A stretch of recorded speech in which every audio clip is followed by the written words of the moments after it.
Hello and welcome to the Squeaky Bum Time Podcast with Laurent Cortines. It is Monday, October 31st, Halloween.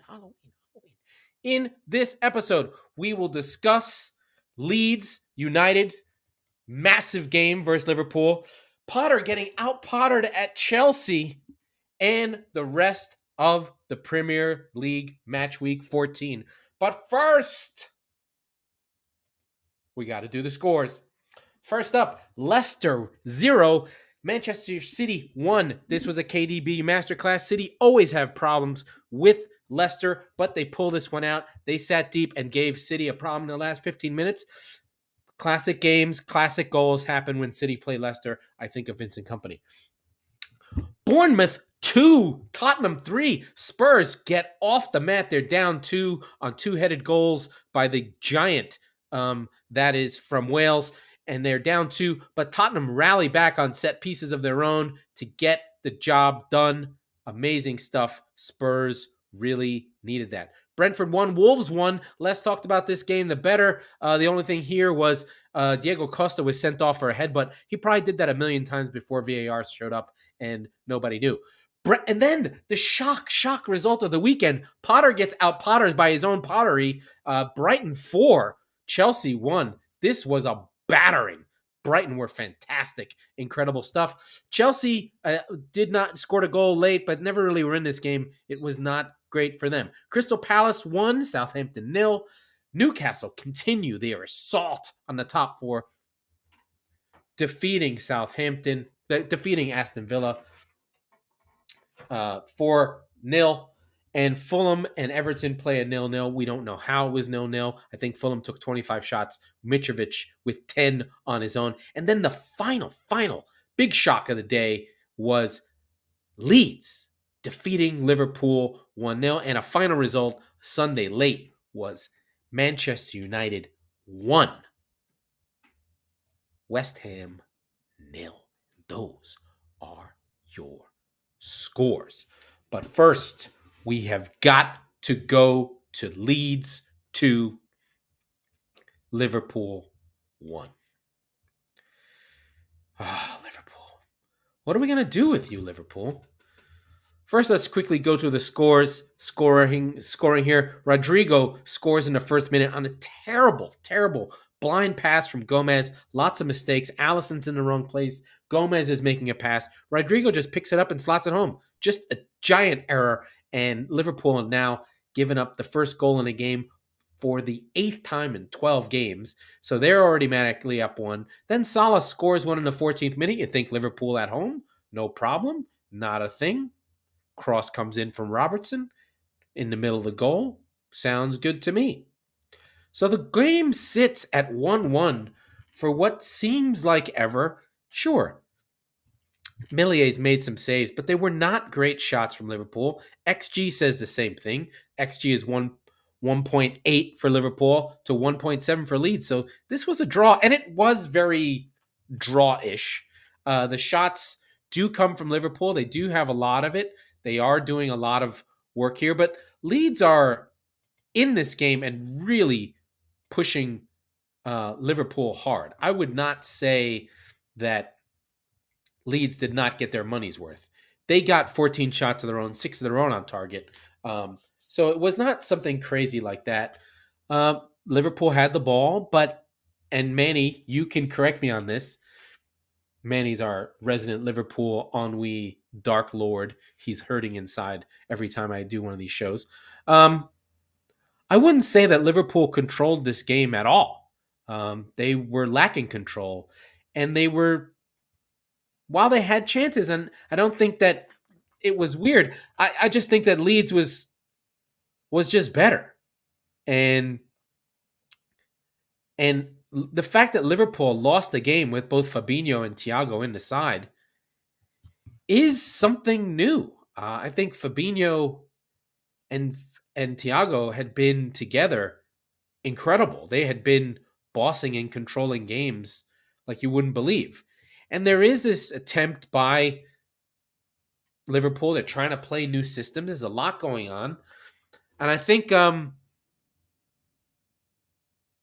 Well, let me just keep going with the game recap, and I think that there's more to it. But Leeds were worth this point, and late in the game, Crescencio Somerville with an incredible name on a cross from another 18-year-old called who crossed the goal? I guess Patrick Bamford, but there was a cross from a young African Degnan Gnotto, an Italian guy, young guy, 18 years old. There's three guys on him. He crosses it in. Bamford gets a hold of it, and it seems like the Liverpool defense frees in the 89th minute, and boom, Crescencio Somerville, legend, toe pokes it in. Allison no save, and there we are. We've got Leeds defeating Liverpool, and just shocking result. I couldn't believe it. I swore that Liverpool would pull this game out.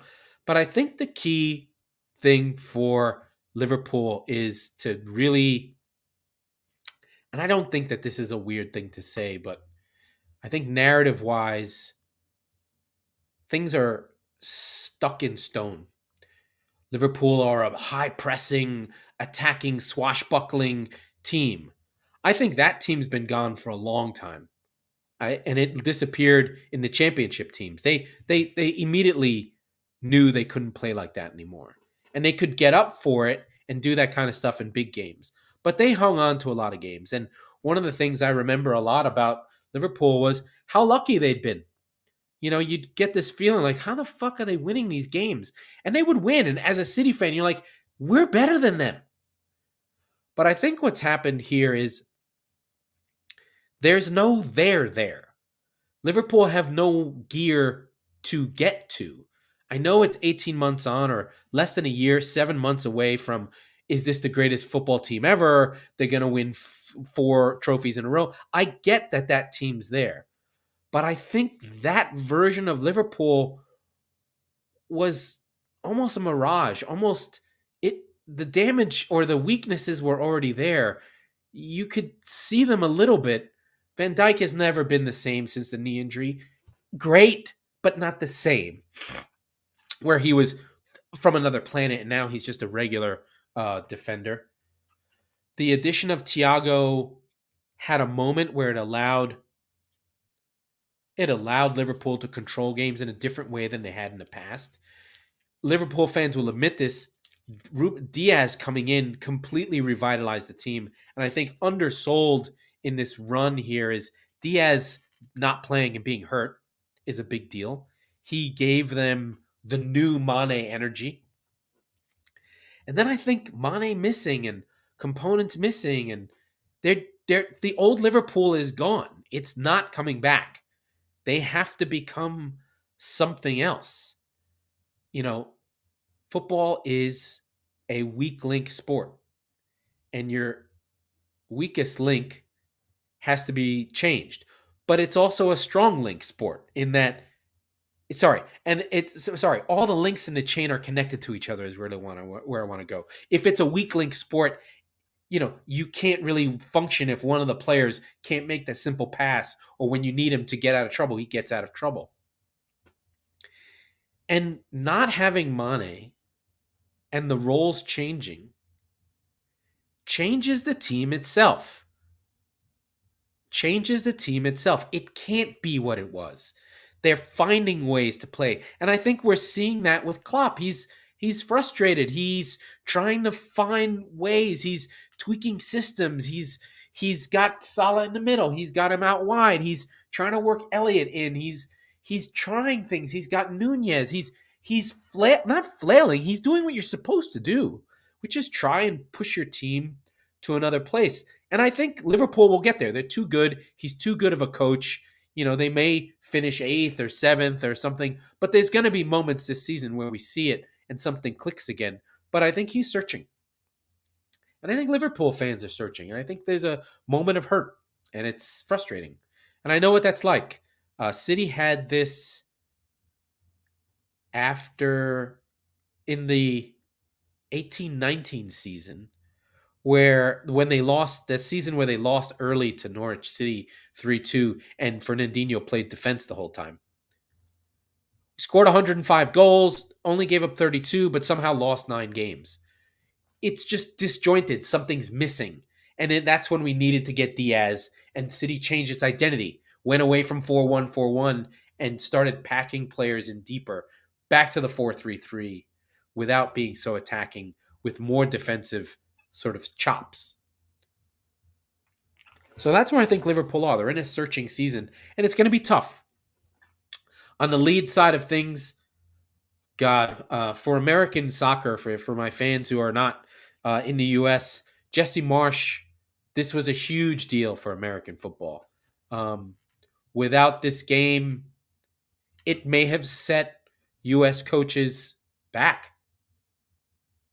To lose Marsh, who's our best, youngest coach, who's very American. We have some American in name only coaches, but Marsh is from Wisconsin. He's about American as it gets. And the team play for him. They really are playing. It's not their issue is a talent issue. They ran hard. They were in Liverpool's face. And Leeds deserved, if not a draw, the win is deserved. So Liverpool, hurting. I think the game to go to next, similar in some sense, just from a coaching perspective, is Brighton 4, Chelsea 1. Now, the XG says that Brighton shouldn't have gotten all these goals. There were two OGs, Loftus-Cheek on 14. So Trossard scored early, really good goal. Then two OGs, Loftus-Cheek and Chalobah. And then a fourth goal from Pascal Gross at the end, while Chelsea got theirs from Havertz on a cross from Gallagher. So, this game in the first 5 minutes, there's my friend the cricket, was all Brighton. Like, there was nothing that that could be done. It seems Potter is searching in the way that Klopp is searching. He's doesn't have time on the pitch. He's doing different lineups. He's got Pulisic and Sterling in the wide areas, and I think he's just trying to flail and find his best group. Whereas Brighton is nailed down. They all know how to play with each other, and I think the wingback thing that Chelsea tried just didn't work, because that side of things, that defensive area in the wings, Estupiñán and Gross were just battering Chelsea. And for the third game in a row, Chelsea had to change their squad in the middle of the game. And they did. And so, they had to change how they played. Cucurella moved around. Potter's working on it. I trust Potter. I think Chelsea fans trust Potter. There's a lot of stuff that needed to happen. And Potter changed it on 64 in the second half. Tried to get things going, but this was a dominant performance for Brighton and Hove Albion. And it's a first win for De Zerbi. A big deal for him. A massive big deal. And I think fundamentally, Chelsea have had a really fucking weird transfer window under a different manager with a new owner. And I think that Potter's just trying to figure things out. He knows Cucurella. He trusts him. But Cucurella has been lit up. And maybe he's asking him to do something he can't do. Cucurella played in a 4. Or played as a wingback rather than as a central defender. So that's different. But they still aren't quite solid there. I think we know fundamentally that Mount is someone they have to play. We like what Gallagher does. I think without those wingbacks, without Reece James and Chilwell playing, it's not working trying to get Raheem Sterling out on a wing with Pulisic. But Potter's going to try and figure this out. He did it at Östersund. He did it at Brighton, and it might be a tough season. But Chelsea do drop while, my beloved Brighton, who I think, now that I think about it, I love Brighton, the team, more than Potter, the manager, I think. I'm not sure. It was just great to see Brighton be Brighton. Trossard, someone's going to buy him. He's a fucking fantastic little winger, striker, tricky kind of guy. Really, really good. I mean, he is 27. He's not young anymore.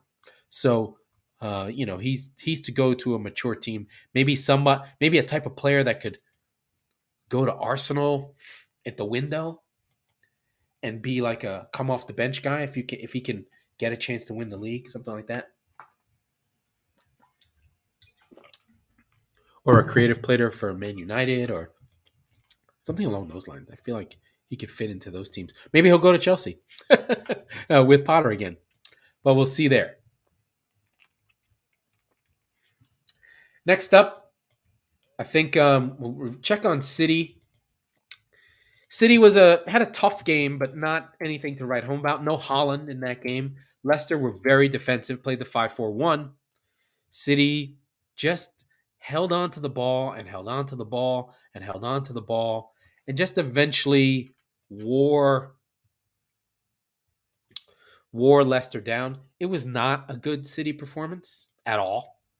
They just sort of one of your ho-hums, and it just came down to, a free kick on the edge of the box that Kevin De Bruyne, you forget he can do stuff like this, and he just literally from 25 yards out put it into the top corner where it could not be got. Leicester made some changes late, tried to get in there and get the win. No big deal, no problem. Chelsea City move on. They're still the class of the league. I think that's pretty clear. But we'll see where they go from here. I expect City to win the league. I don't think it's they have one challenger right now, and that's Arsenal.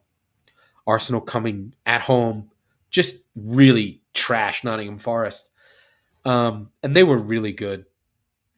Partey with a goal, Reece Nelson with 2 goals off the bench. Just a really good performance from an abject, terrible Nottingham Forest. Nottingham Forest don't have a fight in them yet that comes from players fighting in games with each other. There's no connective tissue, so when things go wrong, they kind of just fold. Martinelli got a goal, 2 from Reece Nelson. Partey was an amazing goal at the edge of the box, and then Odegaard smashed one late. Really good, intricate left, right, left, boom, bang, boom, into the top bins. And Arsenal cruised. This was a complete dominant performance and more a concern for Forest. I was singing their praises after they got the win versus Liverpool, but they go away and they turn back into a pumpkin. I thought after the Liverpool game that they'd have some connective tissue to each other that teams that are going to be in a relegation fight need, and they don't seem to have that. Maybe it was too defensive from Forest. Maybe they thought they were outclassed. Maybe they didn't know where to be. I don't know. But players that looked good one day looked terrible the next. Like Ryan Yates was so good against Liverpool. He didn't show up. Jesse Lingard, he's not young, and he chose Forest over other opportunities, and he's bad. He doesn't do shit. He didn't affect the game. He's not young either. Jesse Lingard's 29 years old. He's going to be 30. So we think of Lingard as young, but he's done. He's over the hill. So he's not a young player anymore. But Arsenal really are the class of the league. I saw a stat that they have the 8th most points after 13 rounds in Premier League history. And no team in this position has ever finished worse than second. So Arsenal are nailed down for a top 2 finish historically. And most of the teams in their position have won the league. Now, I don't think they'll win the league. They're still the youngest team in the league, which is crazy to think about. And we're in the weirdest season ever. It's not a normal season. There's a World Cup in the middle of it. So we don't know where things will be. But I think it's pretty clear now that Arsenal will either win the league or finish in second. I don't see Tottenham, Newcastle, United, or Chelsea, or Liverpool getting up to that level. They're grooved. unless something happens, unless Odegaard and Jesus go down or they lose Saliba or something like that, I just think that they are in good shape. Arsenal are really, really good. And I think the question now becomes, should they even prioritize something like the Europa League? Should they start to recognize where they are and go, you know what? We got a chance to win the fucking league. Let's let's go do that. Let's go do that. Not, other stuff. So that's what I think about for them. The other game I think we should talk about, another game, another one of our top four friends is the beloved Tottenham, who were looking like they were really in trouble. Kiefer Moore is the Welsh giant who scored 2 goals, one on 22, one on 49. And Gary O'Neill's got Bournemouth playing really well. I don't know what to say about them, but they are tough. They got good players, and he's got them grooved, and he's really caring about them. Now, the XG battle says, blah, blah, blah. But, Tottenham still injuries missing, still not playing well. Kane and Son are the 2 biggest goal scorers and assist makers, but also the 1 or 2 shot creators. Their 3rd highest shot creator is Pierre-Emerick Højbjerg. So that's where they are. They're missing a creative player. One of my sons got a goal in this one. So Ryan Sessegnon starts to come back on 57. Ben Davies with a header, and then Rodrigo Betancourt at the death in the 92nd minute puts this game away on a very patient goal. Listen, Tottenham created a lot, but it shouldn't be this hard against Bournemouth. I mean, Bournemouth we had going down. But, Spurs are still, the performances aren't there. It's very Nuno. It's very Mourinho. I want Spurs to be better. These 2 players, Kane and Son, deserve better. And as we go into the next game and we see how much Christian Eriksen means to Manchester United, you think, God, he was on a free. Could you have just brought him back home? Could you have just brought him back home?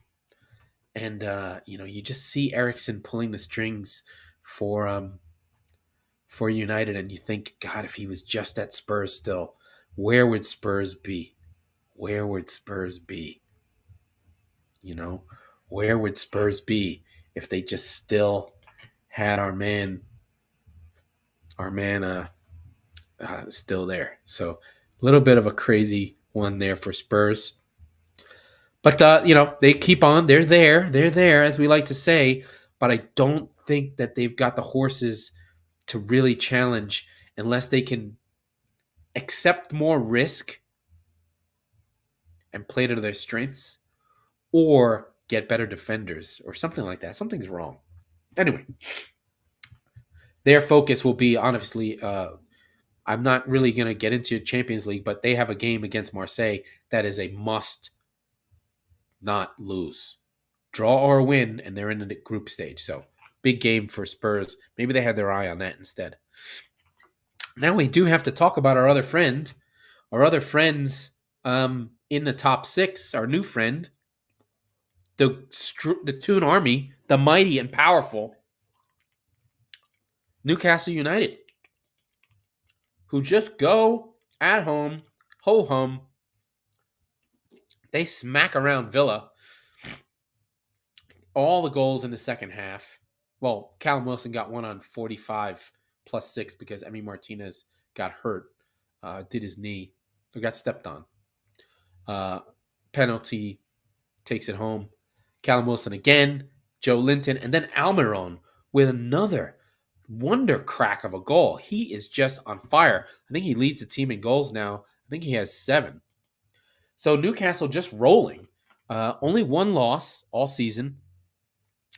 But yeah, Almiron has 7 goals, no assists. So he's not really doing as much as you'd want him to. But what a goddamn player. And, like I said, he's been there for 4 years, Really never did much. I mean, last season, 1 goal in 30 games. His best tally was 4. He's going to double that by the time the week's out. So he's really cruising. Eddie Howe, amazing. And then we know Emery didn't coach for Aston Villa. So he will come back in, and he's got work to do.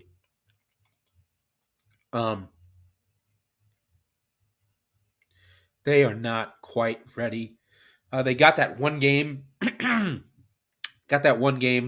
bump, got the 4 goals, and now they go to Newcastle. Aston Villa are still a mess. Emery will get them on track, but that was a bad result. So thank God they got their coach.